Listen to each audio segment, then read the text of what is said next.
In Canada, an Indian band, sometimes styled as a First Nation band or simply a First Nation, is the basic unit of government for those peoples subject to the Indian Act. Bands are typically small groups of people, the largest in the country. The Six Nations of the Grand River First Nation had 22,294 members in September 2005, and many have a membership below 100 persons. Each First Nation is typically represented by a band council chaired by an elected chief, and sometimes also a hereditary chief. As of 2013, there were 614 bands in Canada.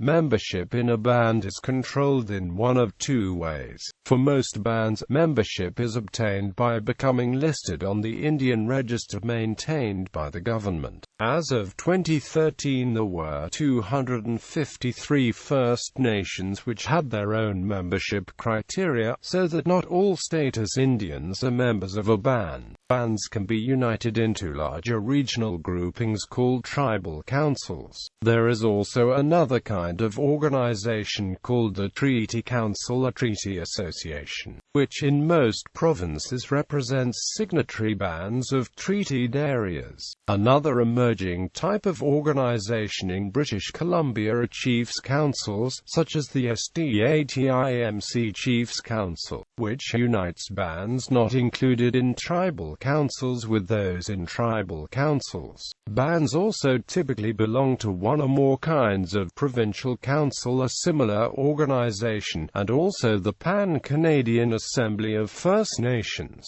chaired by a leader elected with each band having one vote rather than at large. Bands are, to an extent, the governing body for their Indian reserves. Many First Nations also have large off-reserve populations whom the band government also represents, and may also deal with non-members who live on reserve or work for the band. Non-status Indians, MEAQTIs, and Inuit people are not part of the system of band governments and reserves, and this is one of the major differences between the legal and social situation and those governed by band councils. The courts have ruled that constitutional reference to Indians of the Constitution Act 1867 applies to the Inuit as well as MEAQTIs and non-status Indians, but the relations with the federal government are not governed by the terms of in the Indian Act.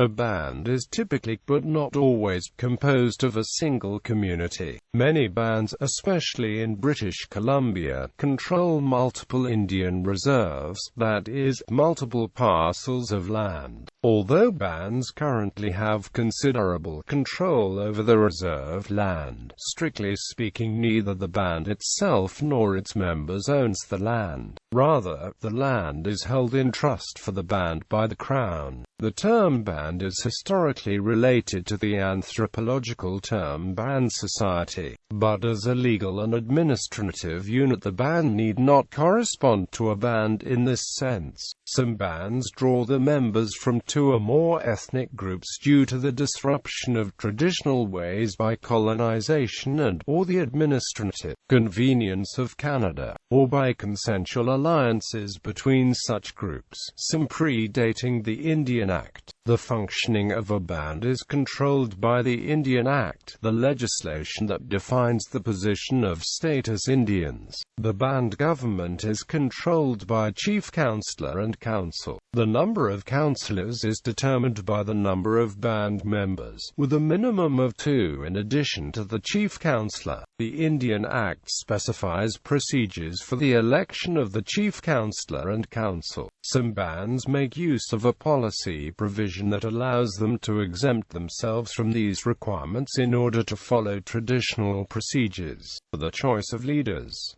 This is a matter of controversy. Proponents argue that it allows First Nations to adapt the externally defined system to the traditions. Sometimes this means that hereditary leaders become the chief counselor. Opponents argue that custom systems are frequently not traditional and that, traditional or not, they are unfair and undemocratic and have the effect of preserving the power of corrupt cliques and, in many cases, of excluding women, and also excluding hereditary leaders. The term chief actually refers to a chief counselor. This individual is not necessarily a hereditary chief or leader, though some are. Although the current policy of the Department of Aboriginal Affairs and Northern Development Canada is to treat band governments as largely autonomous. Under the Indian Act, band council resolutions have no effect unless endorsed by the Minister of AANDC, in addition to the chief and council system mandated by the Indian Act. Some bands have a traditional system of government that retains considerable influence. In some cases the two systems have come to an accommodation, such as the office of the hereditary chiefs of the Wet'suwet'en. In other cases the two are in conflict. Tribal Council. Two or more bands may unite to form a tribal council. Tribal councils have no independent status. They draw the powers entirely from the member bands. What powers are delegated to the tribal council and which services are provided centrally by the tribal council varies according to the wishes of the member bands. Other organizations. In addition to tribal councils, bands may create joint organizations for particular purposes, such as providing social services or health care. For example, in the central interior of British Columbia, Carrier Sekani Family Services provides social services for a dozen bands. CSFS was originally a part of the Carrier Sekani Tribal Council but is now a separate organization and includes among its members bands that are not members of CSDC. During treaty negotiations, such as those attempted by the BC provincial government in the form of the British Columbia Treaty process, bands' claims are coordinated and negotiated, if negotiated, by treaty councils, some of whose composition may correspond to the local tribal council, such as the Katarnaxakin Basket Tribal Council versus the Katarnaxakin Basket Treaty Council, though in the particular case American tribal governments belong to the former but not to the latter. Others, like the MAA Null Treaty Association of the Temagzu Treaty Group, span different tribal councils and individual bands, covering more than one ethnic group. Another organization called the Chiefs Council may include bands belong to one or more tribal councils and also individual bands which belong to none, such as the SDATIMC Chiefs Council, which serves as a common voice for all SDATIMC and which formally does not acknowledge Crown sovereignty. In other provinces, where treaties already exist, a treaty group or treaty association is composed of bands already signatory to existing treaties such as Treaty 6 and Treaty 8. Non-status. A further complication is created by the existence of groups of Indian descent whose Indian status is not recognized by Canada. These are often the descendants of bands considered by Canada to have become extinct. Such groups have no official existence but may nonetheless have some degree of political organization. The Sinnextu are now based mostly in Washington state as part of the Confederated Tribes of the Colville Reservation, but have a small group of representatives based at Valakan, BC are an example of such a politically active group with no legally recognized band government in Canada, some of whose members still have Indian status and ongoing land claims in British Columbia. national organizations. In addition to tribal councils and special purpose service organizations, bands may form larger organizations. The largest is the Assembly of First Nations, which represents the chiefs of over 600 bands throughout Canada. There are also some regional organizations. The chief of the AFN is referred to as the national chief. The AFN also has a vice chief for each region.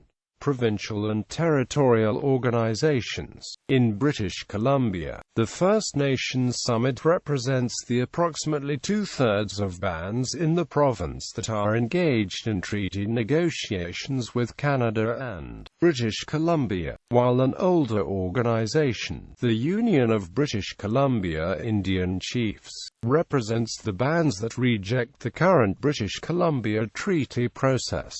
Some bands belong to both. In Ontario, the Chiefs of Ontario serve as the provincial-level organization. In Saskatchewan, the provincial-level grouping is the Federation of Saskatchewan Indian Nations. Inuit and Amq-Tis. From a constitutional point of view, not all Indigenous people are First Nations people. In addition to Indians, the Constitution recognizes two other Indigenous groups, the Inuit and the Amq-Tis. The national organization of the Inuit is the Inuit Te-Pirizit of Canada. The self-governing territory of Nunavut is inhabited primarily by Inuit people. The status of the Amq-Tis remains unresolved but has been the subject of recent negotiations leading to the Amq-Tis Nation Framework Agreement between various Amq-Tis organizations and Canada.